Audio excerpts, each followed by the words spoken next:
स्वागत है आपका स्पेशल रिपोर्ट में। मैं हूं आपके साथ विवेक चांडिल। मोदी सरकार के खिलाफ एक बड़ा गठबंधन मैदान में आया है। यह गठबंधन पूरी तरह से धर्म पर आधारित है। जून के महीने में यूपी में, राजस्थान में, महाराष्ट्र में अलग अलग मुस्लिम मोहल्लों में सीक्रेट मीटिंग्स हुई, जिसमें एक नारा दिया गया, करबला चलो। यहां पर करबला का मतलब था जयपुर का एक मैदान जहां मोदी को घेरने का प्लान बना। इस मीटिंग में एजेंडा रखा गया था हिजाब, नमाज, loudspeaker, common civil code, Gyanvapi और मथुरा।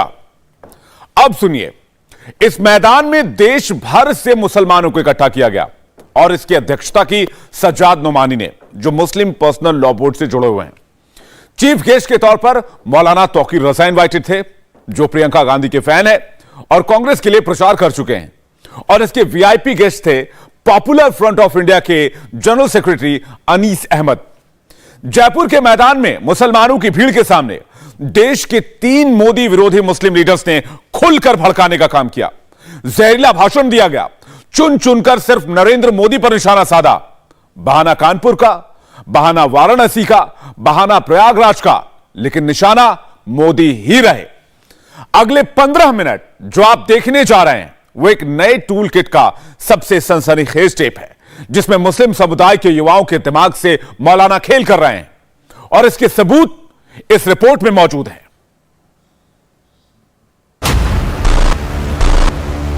हमारे तहजीबों के खिलाफ बहुत सारे प्रोपेगेंडे किए जा रहे हैं। तुमने हमारी मस्जिदों के मीनारों पर भगवा लगाया, जबरदस्ती की, कभी गलत हमारी हिमायत के लिए आई।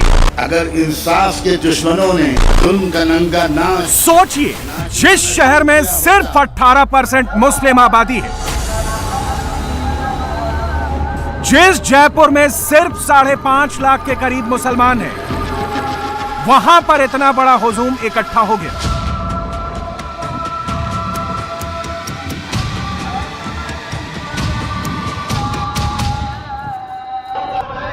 यह अचानक नहीं हुआ, कुछ घंटों के भीतर प्लान नहीं बना। बाहर से धर्म विशेष के लोगों को इकट्ठा किया गया।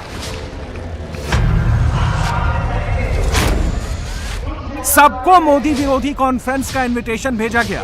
कब आना है, कितने बजे आना है, किन किन रूट्स को फॉलो करना है, कहां कहां से गुजरना है, सब प्री प्लान था। कम से कम 20 कैमरे लगाए गए।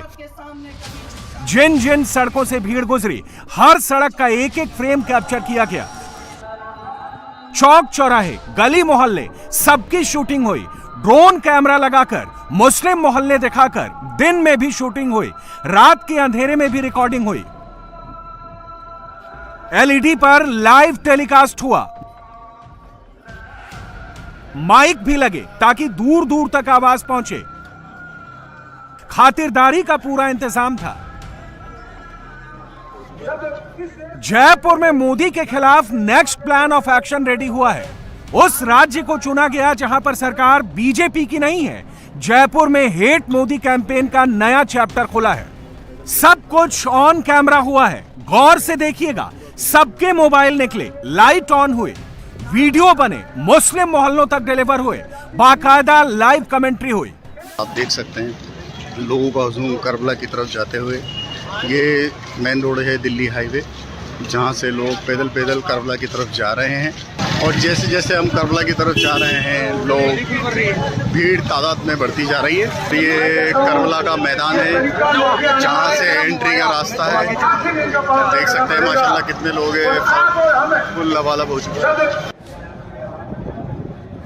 सड़कों पर यह नजारा था। मंच के करीब कितनी भीड़ इकट्ठा हुई, ये तस्वीरें देखकर कोई भी अंदाजा लगा सकता है। मैदान में भीड़, छतों पर भीड़, गलियों में भीड़, जिधर देखो उधर भीड़ ही भीड़। यह कोई पॉलिटिकल रैली नहीं थी, शुद्ध रूप से एंटी मोदी इकोसिस्टम की रिलीजियस रैली थी।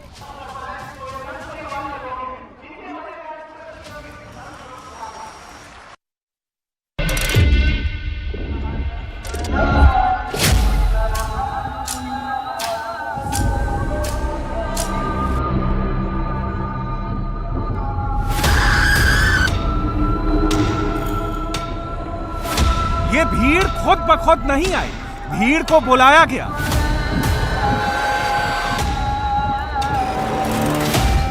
पोस्टर छपे, मुस्लिम मोहल्लों में मोबाइल पहुंचे, करबला चलो का मैसेज भेजा गया, कब आना है, कितने बजे आना है, व्हाट्सएप पर सबकी डिटेल भेजी गई।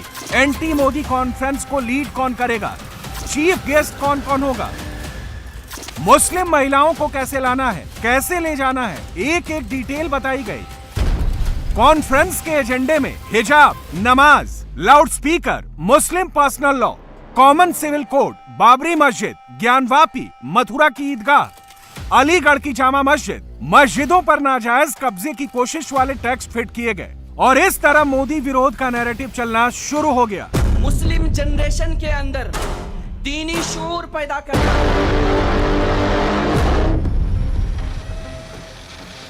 कुछ मौलानाओं ने मीटिंग्स की, 8 से ज्यादा संगठन साथ आए और कल तक जो चेहरे YouTube पर बोलते देखते थे, उन चेहरों ने सीधे मंच पर आकर माइक पकड़ लिया। जब तक गिरफ्तार नहीं करोगे ये कौम मानने वाली नहीं है।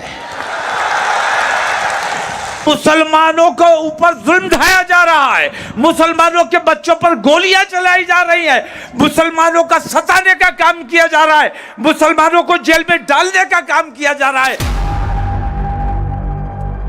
मुसलमान वाला डायलॉग तो सिर्फ एक जरिया था।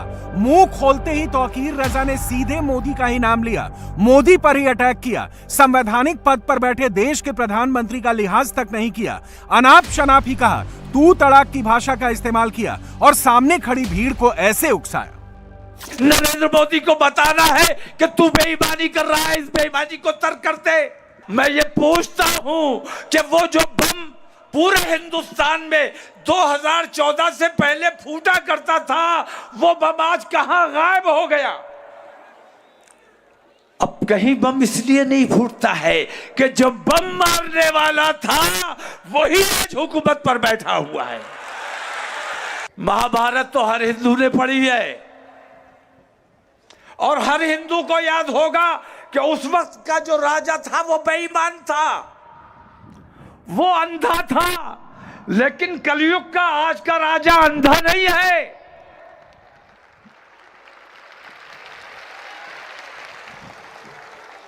वो बहरा बना हुआ था, सब कुछ देख रहा था, सब कुछ समझ रहा था, लेकिन बेईमानी का साथ दे रहा था। उसका नाम था धृतराष्ट्र। याद है, आप लोगों ने भी सुना होगा। आज कलयुग का धृतराष्ट्र नरेंद्र मोदी जब तक इन तमाम बेईमानियों के खिलाफ आवाज नहीं खोलेंगे, तब तक हिंदुस्तान का माहौल ठीक नहीं किया जा सकता। इज्जत दोगे तो इज्जत पाओगे, बदतमीजी करोगे तो बदतमीजी का जवाब भी तुम्हें देना आता है और दे सकते हैं। इस वक्त मोदी विरोधी इकोसिस्टम के दिमाग में एक ही चीज चल रही है, 24 में मोदी को हटाओ, तब तक पूरा रिलीजियस माहौल बनाओ, खुल्लम खुल्ला मोदी को धमकाओ, पोस्टर्स भी वैसे ही छपते हैं, टेक्स्ट भी वही दिखते हैं। हमने बहुत बर्दाश्त किया है। हनुमान चालीसा तुमने हमारी मस्जिदों के आगे पढ़ा, हमने सब्र किया। तू हनुमान के लिए नहीं पढ़ रहा था, तू मुसलमान को सताने के लिए पढ़ रहा था। तुमने हमारी मस्जिदों के मीनारों पर भगवा लहराया, जबरदस्ती की, हमने सब्र किया, हमने जवाब नहीं दिया। पिछले 2 हफ्तों में मौलाना तौकीर रजा की सोशल मीडिया प्रोफाइलिंग देखकर एक चीज तो क्लियर हो जाती है, यह कोई शॉर्ट टर्म नहीं, मोदी विरोधियों का यह लॉन्ग टर्म प्रोजेक्ट है। तभी तो हर 2 दिन में मुसलमान वाला एंगल फिट किया जाता है, धार्मिक एजेंडा डालकर उसे देश के कोने कोने में मुस्लिम मोहल्लों में फिट किया जाता है। तुम्हारे अपने बखिए उधड़वाने से बेहतर यह है कि नरेंद्र मोदी जी, आप हमारे देश के प्रधानमंत्री हैं। हमारे देश को पूरी दुनिया में जलील करने का काम मत करो, गैरों की बात मत सुनो। तुमने पूरी दुनिया के मुसलमानों की दिलाजारी करने का काम किया है, हमारी मस्जिदों पर हमारे ऊपर जुल्म किया। कभी गल्फ कंट्रीज हमारी हिमायत के लिए नहीं आई, ना हम कभी उन्हें बुलाने गए कि आओ हिंदुस्तान में हमारे ऊपर ये जुल्म हो रहा है, हमारी मदद करो। आज वो खुद मजबूर हुए हैं आने के लिए, क्योंकि उनके रसूल की शान में गुस्ताखी की गई है। और रसूल हिंदुस्तान के नहीं है, पूरी दुनिया के हैं। क्या हिंदुस्तान में हमारे मौलाना तौकीर रजा ने जो कुछ भी कहा वो तो सिर्फ ट्रेलर है। वो खुद मजबूर हुए। असली खबर तो YouTube पर घूम रहे स्क्रीनशॉट में है। गौर से पढ़ लीजिए। मोदी विरोध का अगला चैप्टर बरेली में खुलेगा। शब्दों पर ध्यान दीजिए। 17 जून को आर पार की धमकी, तैयार रहना मुसलमानों को चेतावनी। यानी हर रोज नए पर्चे छप रहे हैं, नई नई भूमिका बनाई जा रही है। 17 जून को बरेली में क्या होगा, ऐलान अभी से हो गया है। अब जो मैं 17 का प्रोग्राम कर रहा हूँ उसमें मैंने ये किया है कि कोई एहतजाज नहीं किया जाएगा, कोई नारेबाजी नहीं होगी, कोई घेराव नहीं किया जाएगा, सड़कों पर जाम नहीं लगाया जाएगा। एक हमारा अलग कैंपस है, इस्लामिया इंटर कॉलेज की फील्ड है, उसमें हम तमाम लोग जमा होंगे, बैठेंगे। सिर्फ 2 घंटे का कार्यक्रम है। दुरूद शरीफ पेश करेंगे और अपने प्रधानमंत्री की सद्बुद्धि के लिए दुआ करने का ये कार्यक्रम है हमारा। अगर ये आपको लगता है कि कहीं प्रोटेस्ट है हमारा, तो इसको प्रोटेस्ट का नाम देना ठीक नहीं होगा। प्रोटेस्ट हम इसके बाद करेंगे। अगर इस कार्यक्रम से हमें दुआ करने से भी अगर हमें रोका जाता है तो प्रोटेस्ट ऐसा होगा, फिर गोलियां चलाइए, लाठियां चलाइए, रसूल की शान में गुस्ताखी तो बर्दाश्त नहीं की जा सकती। सोचिए, ये वही मौलाना तौकीर रजा हैं जो कुछ घंटों पहले जयपुर में खड़े होकर मोदी सरकार को देख लेने की धमकी दे रहे थे, और अब कैमरे पर आते ही जनाब कहने लगे हैं कि 17 जून को कोई प्रोटेस्ट नहीं होगा, कोई नारेबाजी नहीं होगी। सवाल है कि किस मौलाना तौकीर रजा की बात मानी जाए, क्योंकि स्क्रीनशॉट में जो दिख रहा है लग तो कुछ ऐसा ही रहा है। तौकीर रजा के टोन से सब क्लियर है। तौकीर रजा इस मोदी विरोधी प्रयोगशाला में अकेले एक्सपेरिमेंट नहीं कर रहे। एक नाम मौलाना सज्जाद नोमानी का भी है। इस्लामिक स्कॉलर हैं, all India Muslim personal law board के मेंबर हैं। मगर इनकी भाषा देखिए, ये मोदी को लेकर क्या सोचते हैं, क्या कहते हैं। राजा खामोश है, याद आया? और इस पर ताज्जुब का इजहार किया था। मुझे इस ताज्जुब पर ताज्जुब है। राजा प्लेयर नहीं है, टीम का कोच है, और कोच गोल नहीं मारता, कोच गोल मारने वालों को गोल मारने का तरीका सिखाता है। कोच बहुत मैच्योर है, बहुत समझदार है।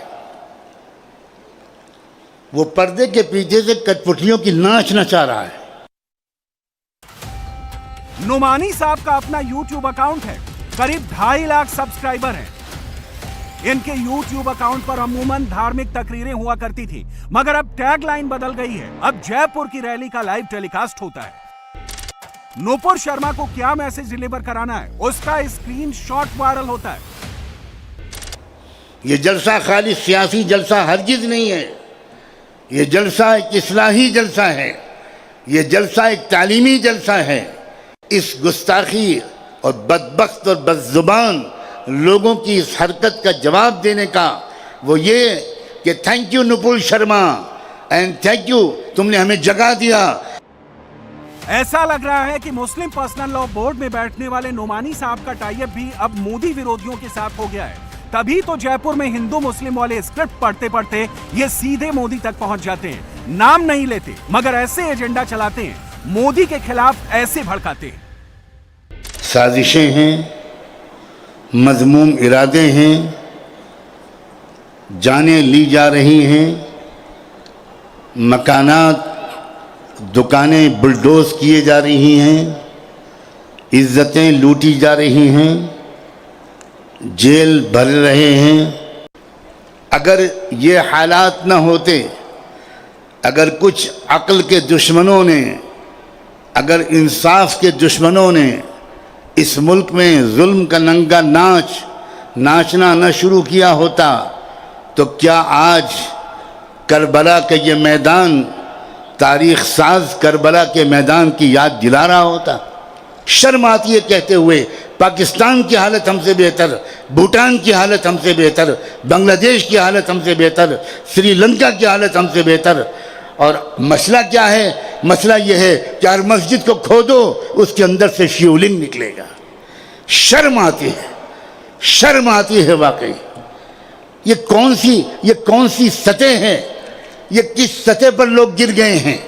मैं इनको सांप्रदायिकता नहीं कहता, मैं इसको कम्युनलिज्म नहीं कहता, मैं इसको दिमागी दिवालियापन कहता हूँ। ये इंटेलेक्चुअल बैंक्रप्सी है, ये कोई दिमागी बीमारी है। मजलूम अक्सरियत में हैं। अब तक ये मजलूम अलग अलग लड़ाई लड़ रहे थे अपने अधिकारों की। खुदा भला करे कुछ बेवकूफ़ लोगों का कि उन्होंने इन मजलूम लोगों के इकट्ठा होने का इंतज़ाम कर दिया। अब भी ये मजलूम अगर इकट्ठा नहीं होंगे तो फिर बेवकूफ़ उधर भी और बेवकूफ़ इधर भी। क्या हिंदुस्तान में हमारे ऊपर ये मोदी पर हमले के लिए तौकीर रजा और सज्जाद नोमानी का पर्चा कटा था, तो बीजेपी और आरएसएस विरोधी पटकथा पढ़ने के लिए पॉपुलर फ्रंट ऑफ इंडिया के अनीस अहमद को इनवाइट किया गया था। एक नया इशू क्रिएट किया गया ज्ञान व्यापी का, एक नया इशू क्रिएट किया गया ईदगाह का। अब बता रहे हैं कि 36,000 ऐसे मस्जिदें हमारे लिस्ट के अंदर हैं। कितने मस्जिदें देंगे? और आपको लगता है क्या ये जो लोग आपकी मस्जिदें मांगते हैं, क्या ये किसी धर्म पर विश्वास करते हैं? ये जो संघ परिवार के लोग, क्या आपको लगता है कि ये संघ परिवार के लोगों के साथ हिंदू धर्म के साथ कोई लेना देना है? इनका हिंदू धर्म के साथ कोई लेना देना नहीं। आज पूरी दुनिया में अगर हिंदू धर्म का नाम कोई खराब कर रहा है तो ये संघ परिवार के लोग हैं। ये चाहते हैं आपके दिमाग में डालें कि इंडिया के अंदर हिंदू मुस्लिम प्रॉब्लम है। इंडिया के अंदर हिंदू मुस्लिम प्रॉब्लम नहीं है, कभी भी नहीं था, कभी भी नहीं था इंडिया के अंदर हिंदू मुस्लिम प्रॉब्लम। यहां पर यह संघ परिवार अपने एजेंडा को हिंदू मुस्लिम का नाम दे रहा है। आपको एकदम क्लियरिटी चाहिए कि इंडिया के अंदर हिंदू मुस्लिम प्रॉब्लम नहीं। इंडिया के अंदर अगर कोई प्रॉब्लम है, सिर्फ और सिर्फ एक प्रॉब्लम है, वो आरएसएस का प्रॉब्लम है और कोई भी प्रॉब्लम नहीं है। पीएफआई ने जयपुर से 24 वाली स्क्रिप्ट कितनी चालाकी से पढ़ी, आज इसका सैंपल भी देखिए। अनीस अहमद ने आरएसएस के नाम पर तो भड़काया ही, लगे हाथों ये तक कह डाला कि बीजेपी को अभी भी मुसलमान वोट नहीं देता। जो बीजेपी के पाले में है वो भी अब दूसरी तरफ जाएंगे। गेम प्लान समझिए, करंट सिचुएशन में धर्म का इस्तेमाल सियासी फायदे के लिए किस लेवल पर हो रहा है। इंडिया के अंदर आरएसएस जानता है कि अगर कोई एक ऐसी कम्युनिटी है जिस कम्युनिटी ने आरएसएस के साथ आज तक कॉम्प्रोमाइज नहीं किया, बीजेपी के साथ आज तक कॉम्प्रोमाइज नहीं किया, तो वह मुस्लिम कम्युनिटी है। 25 करोड़ मुसलमानों का ना तो कत्ल कर सकते हैं, 25 करोड़ मुसलमानों को इंडिया से बाहर भी नहीं भेज सकते। तो क्या करेंगे? तो आरएसएस का एजेंडा है इन्हें जिंदा रखो, इन्हें इंडिया में रखो, लेकिन इनके दिल के अंदर खौफ डालो, इनके दिलों के अंदर खौफ डालो। देखिए, आपका यहां पर आना ही एक पैगाम देता है कि आपके दिलों के अंदर अभी तक खौफ नहीं आया। हमें याद रखना होगा वो 20 से ज़्यादा नौजवान जिन्होंने सीए एनआरसी प्रोटेस्ट के वक्त अपनी जान दी। आज एक सीए एनआरसी और मुसलमानों की आवाज़ बनी हुई एक एक्टिविस्ट आफरीन फातिमा का घर को आज बुलडोजर के साथ तोड़ा गया। दिन रात आपके लिए बात करते हैं, आपके लिए आवाज़ उठाते हैं, लेकिन उसके बदले उन्हें क्या मिलता है? उसके बदले उनके घर को बुलडोज किया जाता है, उसके बदले उन्हें यूएपीए डाला जाता है, उसके बदले उन पर एनएसए डाला जाता है। बात यूपी की। यूपी के 6 जिलों में 13 एफआईआर के बाद 333 पत्थरबाज गिरफ्तार कर लिए गए हैं। 3 शहरों में बुलडोजर चल चुका है, कल चौथे शहर में बुलडोजर चलने वाला है। योगी और बाकी मुख्यमंत्रियों में यही फर्क है। योगी ने बुलडोजर भेजा ताकि अगला जुमा शांत रहे। कई लोग कहते हैं कि पत्थरबाजों का शर्तिया इलाज सिर्फ बाबा के पास है। योगी आदित्यनाथ जो कर दिखाते हैं वो हेमंत सोरेन और ममता बनर्जी क्यों नहीं कर पाते? हमने रांची, हावड़ा और नादिया में एकदम ग्राउंड जीरो पर जाकर इसकी तहकीकात की, पड़ताल की। दंगा कंट्रोल का योगी फॉर्मूला सोरेन और ममता के कितने काम आ सकता है, इस रिपोर्ट से पता चलेगा।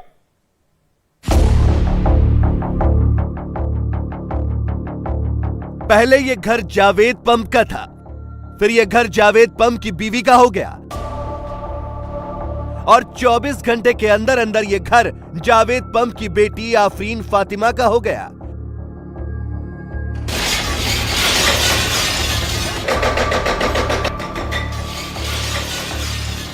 योगी के खिलाफ माहौल बनाने के लिए हर घंटे नया नैरेटिव सेट किया गया।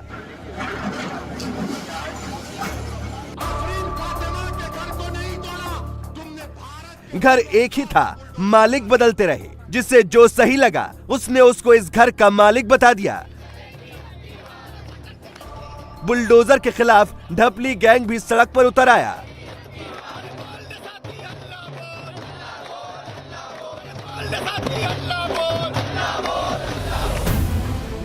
प्रयागराज में पत्थरबाजी से पहले यह घर ऐसा था। पिछले 20 साल से इस पर जावेद पंप का नेम प्लेट लगा था। यहां जावेद पंप की पार्टी का पोस्टर भी लगा था। पत्थरबाजी के बाद जब घर ऐसा हो गया तो असदुद्दीन ओवैसी ने इस घर को जावेद पंप की बीवी का बता दिया। आफरीन फातिमा के घर को नहीं तोड़ा, तुमने भारत के रूल ऑफ लॉ पर बुलडोजर चला दिया। तुमने भारत की बुनियादों को कमजोर करने का काम किया। बताओ देश के प्रधानमंत्री, ये नफरत नहीं है तो क्या है बताओ आप? अगर वो जिम्मेदार है तो चलाओ ना कोर्ट में केस। अच्छा, घर किसका तोड़ते हैं? उस बच्ची का घर तोड़ते हैं जो उसके बाप को मुल्जिम करार दे रहे हो। बाप का घर नहीं है, उसकी बीवी का घर है। बोलते इलीगल बनाया गया। तो क्या 6 साल से यूपी में बीजेपी की सरकार सो रही थी? जावेद पंप की बीवी के बहाने ओवैसी ने यूपी में नहीं बल्कि गुजरात के भुज में सियासी गोटी फेंकी। आफरीन फातिमा की मां का जिक्र करके ओवैसी ने मुस्लिम महिलाओं के बीच पैठ बनाने की कोशिश की। भड़काऊ भाईजान की भड़काऊ तकरीर का एक ही मकसद है, किसी भी तरह मोदी योगी के खिलाफ माहौल बना देना और मुसलमानों को अपनी बातों के जाल में फंसा लेना। क्या कोर्ट किस लिए है फिर बताओ आप? अदालत किस लिए है? जज किस लिए है? पुलिस किस लिए है? अगर तुम तय कर लोगे 15 दिन से नुपुर शर्मा गिरफ्तार नहीं होती और हमारे खिलाफ जजमेंट दे दिया जाता है कि तुम मेन आदमी हो, तुम्हारे घर को तोड़ दिया जाएगा।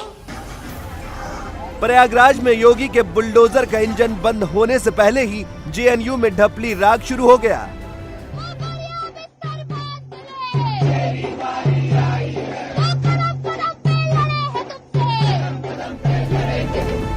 प्रयागराज में जिस घर पर जावेद पंप का नेम प्लेट लगा था और जिस घर को ओवैसी ने आफरीन फातिमा की मां का बताया, जेएनयू में उस घर को आफरीन फातिमा का बताया गया।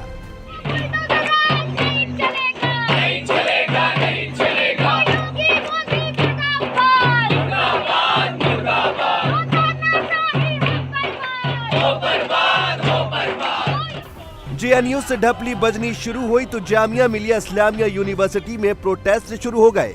जगह अलग, निशाना वही, मोदी और योगी।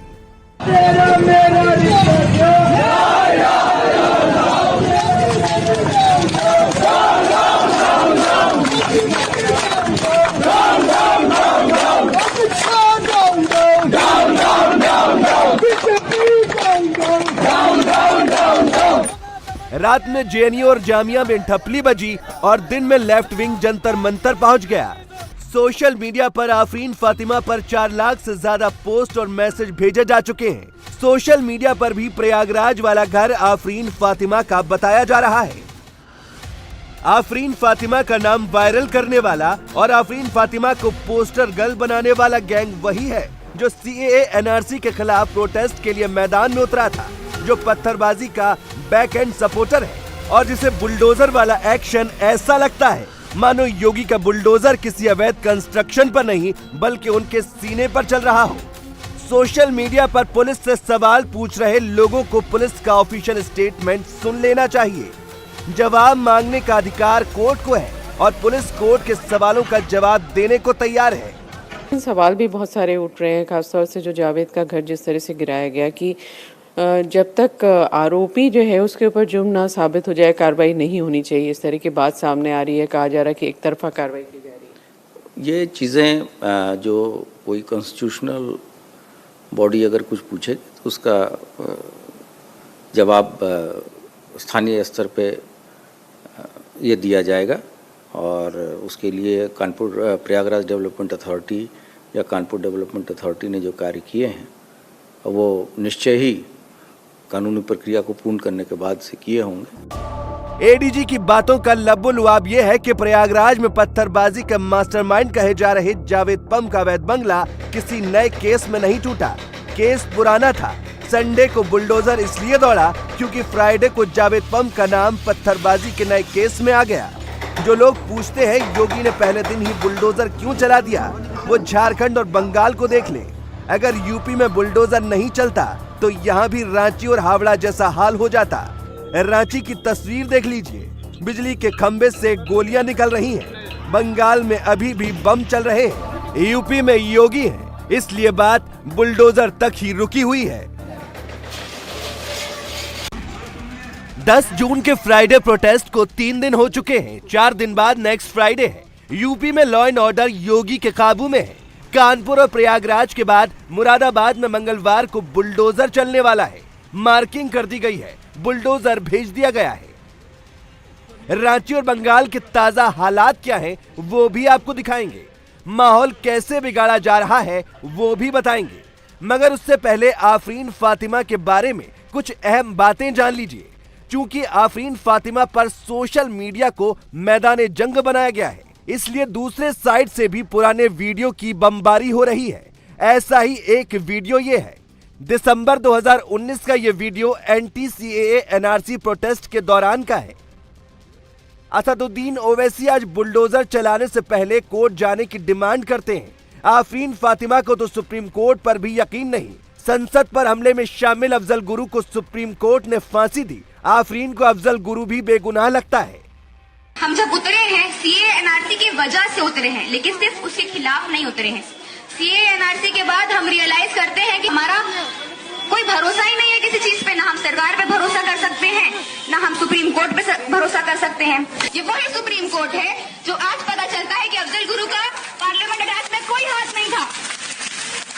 ये वही सुप्रीम कोर्ट है जो कि पहले बोलती है कि बाबरी मस्जिद के नीचे कोई मंदिर नहीं था, ताला तोड़ना गलत था, मंदिर मस्जिद गिराना गलत था, और फिर बोलती है कि यहाँ पे मंदिर बनेगा।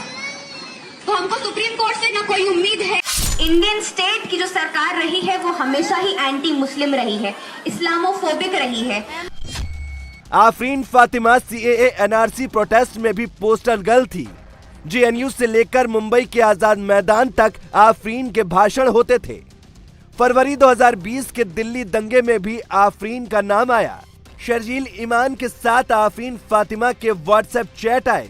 दिल्ली पुलिस ने चार्जशीट में भी आफरीन फातिमा का नाम लिखा। योगी के विरोधी बुलडोजर के साथ कई जुमले ऐड कर देते हैं। सेक्युलर स्टेट और संविधान का नाम लेकर योगी को इस्लामोफोबिक बताया जाता है। ऐसे लोग सेक्युलरिज्म के बारे में आफरीन को सुन ले, वो सेक्युलर नहीं बल्कि मुस्लिम आइडेंटिटी को आगे रखकर चलती है। योगी जी, आप सब जितने भी एंटी मुस्लिम इस्लामोफोबिक लोग हैं, जो हम जब अपने वजूद के लिए लड़ते हैं, जब हम अपनी आइडेंटिटी असर्ट करते हैं तो आपको बुरा लगता है, तो आपको चुभता है, तो हम आपको बताना चाहते हैं कि हम सड़कों पे उतरेंगे और अपनी आइडेंटिटी, अपने मुस्लिमनेस को लेके उतरेंगे और आपको उसको एक्सेप्ट करना पड़ेगा। आफरीन को आइडिया ऑफ इंडिया में यकीन नहीं, उसे भारत का लोकतंत्र, यहाँ की सरकार मुस्लिम विरोधी लगती है। मुस्लिम आज के टाइम पे सबसे बड़ा बुगीमैन बन गया है। मुस्लिम नाम से सबको नफरत है। 70 साल से मुसलमान अपनी आइडेंटिटी को लेके इनसिक्योर रहा है। मुसलमान सड़कों पे जब उतरता है तो डरता है। We don't trust this government। मुस्लिम विरोधी सरकार है, इसके खिलाफ एक लड़ाई छिड़ी है। सीएए एनआरसी के खिलाफ भी लड़ाई है, लेकिन सबसे पहले मेरे लिए और मुझ जैसे बहुत से लोगों के लिए और मुझ जैसे बहुत से मुसलमानों के लिए ये लड़ाई हमारी सेल्फ रिस्पेक्ट और डिग्निटी की भी है। चेहरे पर नकाब, एक हाथ में पत्थर, दूसरे हाथ में तमंचा। रांची में दिन दहाड़े ऐसे हुआ था दंगा। रांची में दंगाइयों का एकदम नया वीडियो आया है। इसमें उपद्रवी घरों को निशाना बनाकर पत्थर फेंक रहे हैं। बीच बीच में गोलियों की आवाज सुनाई देती है। वीडियो फुटेज में गोलियों की आवाज भी है और बिजली के खंभों में से गोलियां भी निकल रही हैं। रांची के मंदिरों पर पेट्रोल बम के निशान तो दूर से ही दिखते हैं। शुक्रवार को रांची के मेन रोड पर हिंसा के बाद जब भीड़ लौट रही थी तो लौटने के दौरान क्या कुछ कर रही थी भीड़, इसका वीडियो अब सामने आ रहा है। ऐसा ही एक वीडियो इंडिया टीवी को मिला है और इस वीडियो में दिख रहा है कि जो लोग भीड़ से वापस लौट रहे हैं वो उनके हाथों में डंडा है, उनके चेहरे छिपे हुए हैं और रास्ते में ये लोग जो सड़क किनारे लोग हैं उनको डराते धमकाते हुए आ रहे हैं। इसी सड़क से आती हुई भीड़ दिखाई दे रही है वीडियो में और यहीं पर सोनू नाम का जो एक शख्स है वो मोबाइल से वीडियो बना रहा होता है। सोनू से बात करते हैं। सोनू, ये बताइए कि यहीं का वो वीडियो है, यहीं पर आप वीडियो बना रहे हैं? हाँ, मैं यही गली पास खड़ा था और उन लोग का वीडियो मैं बनाने की कोशिश नहीं करा, लेकिन उन लोग ढेला पत्थर जो चलाना शुरू कर दिया मेरा घर पे सबके साथ जो भी यहाँ पर हैं, तो मैं वीडियो बनाना लगा। वीडियो बनाते के ही दौरान में आप देखिएगा कि वीडियो बनाते ही मैं वीडियो छोड़ते हुए पीछे गली में भाग रहा हूँ। उन लोगों को यह काम था कि एक बैग वो समुदाय दूसरे समुदाय पे टारगेट करने लगे कि इन्हीं लोग के चलते ही गोली चला है और इन्हीं लोग के चलते ही वहाँ कुछ भी हुआ। भीड़ में जो लोग हैं उनके हाथों में डंडा दिख रहा है, उनके चेहरे जो हैं रुमाल से ढके हुए। हाँ, वो पूरा ढके हुए थे, कुछ के खुले हुए थे, बाकी सब ढके हुए थे और डंडे लेके सब अपना इधर से जा ही रहे थे। आप देख ही रहे भीड़ का। डरा भी रहे थे, कुछ बोल भी रहे थे कि हाँ अभी बता देंगे। रांची में जुमे के दिन दंगा कराने से पहले बंद का पोस्टर वायरल कराया गया। अफजल दुर्रानी नाम के एक शख्स की तरफ से मैसेज भेजे गए जो व्हाट्सएप के जरिए मोबाइल तक पहुंच गया। भीड़ जुटी तो बेकाबू हो गई और फिर रांची को दंगे की आग में झोंक दिया गया। रांची पुलिस को जान बचाने के लिए इस तरह हनुमान मंदिर में शरण लेनी पड़ी। वीडियो सबूत है, पत्थरबाजों के सिर पर खून सवार था। रांची में पुलिस फोर्स सड़कों पर है, लेकिन लोगों को उस तरह की सिक्योरिटी फील नहीं हो रही जैसा यूपी में योगी ने दिया है। रांची में सोशल मीडिया पर मुसलमान महिलाओं के वीडियो वायरल किए जा रहे हैं। मेरा छोटा सा बच्चा अपने इस्लाम के लिए शहीद हुआ है, इस माँ को फक्र है, इस माँ को फक्र है। तो क्या वो समझ रहा है मुसलमान का बच्चा कमजोर है? शेर माँ पैदा की है, शेर माँ, शेर बच्चा पैदा की, शेर बच्चा को। अरे शेर माँ, इस्लाम जिंदाबाद था, इस्लाम जिंदाबाद है और इस्लाम जिंदाबाद हमेशा रहेगा, उसको कोई नहीं रोक सकता। एक मुदस्सिर इस्लाम जिंदाबाद बोलते गया, उसका पीछे देखो सैकड़ों मुदस्सिर खड़ा हो। सोशल मीडिया पर 30 सेकंड का वीडियो वायरल किया जाता है, उसके आगे पीछे का कुछ नहीं बताया जाता। India TV reporter Nitish Chandra उस परिवार से मिले जिसके बेटे को रांची में पुलिस की गोली लगी।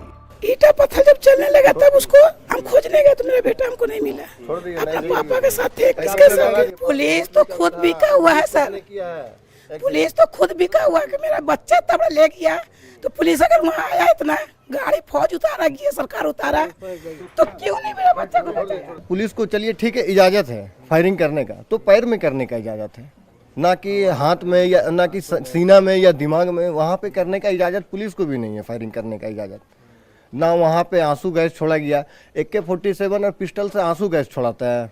हमको आप बताइए, इतना आप ही बताइए सर।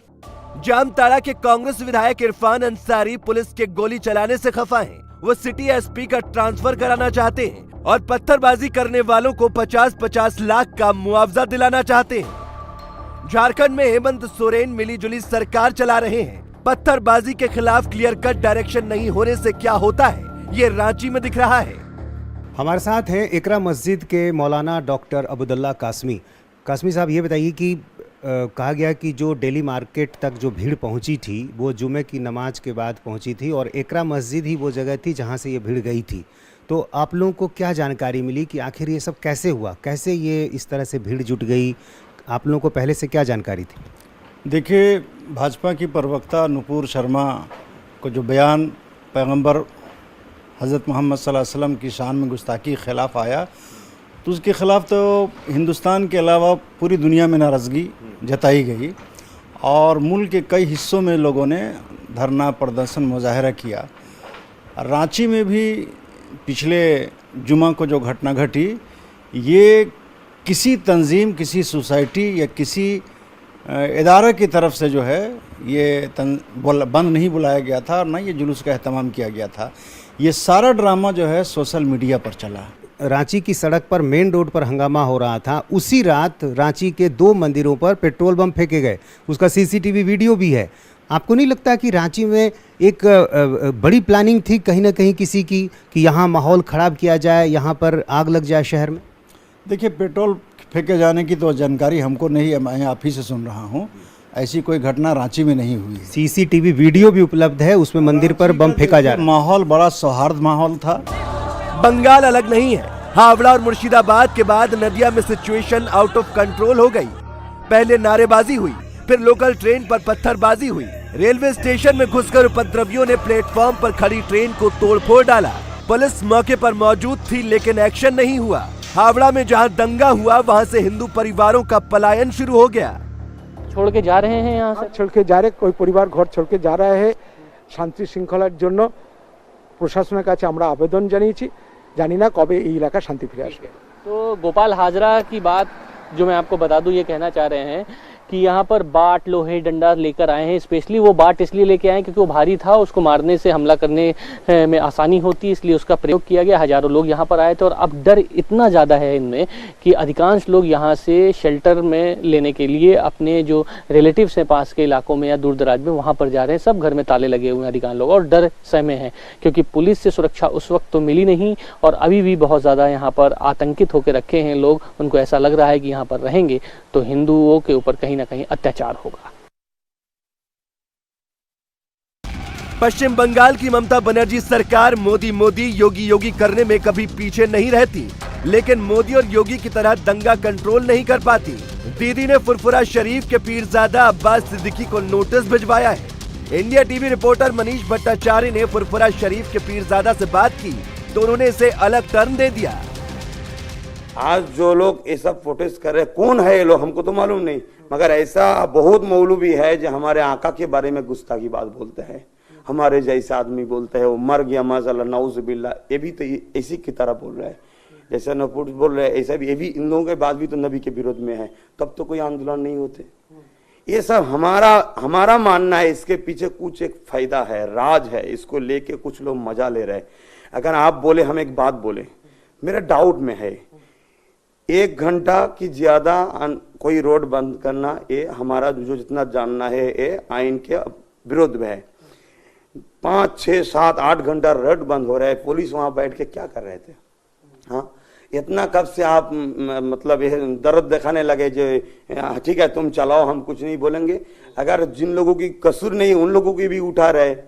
कभी कभी देखते हैं घर में घुस के लोग को लेके जेल में भर रहे, अरे इतना बड़ा गलत काम कर रहे, हजारों लोग पीछे खड़े हो रहे रौद में गर्म में, तुम्हारा पुलिस क्या कर रहे थे? हमारा डाउट है इसके पीछे इस आंदोलन को दूसरी तरफ ले जाने के लिए कुछ ऐसा लोग है, ऐसा गलत काम कराया जिसके लिए उसकी तरफ अभी आदमी को ध्यान को भटकाया, इसके तरफ से आदमी को भगा दिया। आपका इशारा ममता बनर्जी की तरफ है? हो सकता है उन्हीं के सरकार में है, मगर हम जब खुलासा नहीं जान सकते तो हम कैसे डायरेक्ट बोल पाएंगे।